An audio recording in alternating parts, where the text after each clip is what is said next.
70 pasagjerë të dehur vjellin dhe ulërin për 3 orë në avion.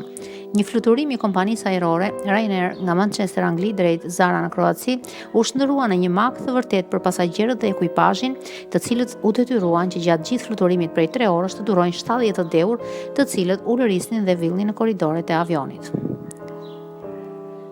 Në filmimin e xhiruar nga 24 vjeçarja Aneta Zukov dhe i fejuari i saj Piotr Nesan, 32 vjeç, shihet një grup i dehurish duke vjell dhe ulëritur teksa këndojnë me njëri tjetrin.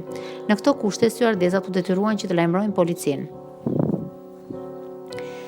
Gjithçka më pas shkarktohet në avion kaos dhe gjithçka pasi në avion pjesa më e madhe e pasagjerëve ktheheshin nga festivali Hard Island dhe asnjëri prej tyre nuk arrinte që të ruante kontrollin. Lidhur me ngjarjen e 9 korrikut, një zëdhënës i Ryanair deklaroi se ekuipazhi i këtij fluturimi kërkoi ndryrjen e policisë apo zbritën pasi një numër i madh pasagjerësh u ndjen të bezdisur. Avioni u ul normalisht dhe policia shoqëroi të dyshuarit pasi komoditeti klientëve tonë është prioritet.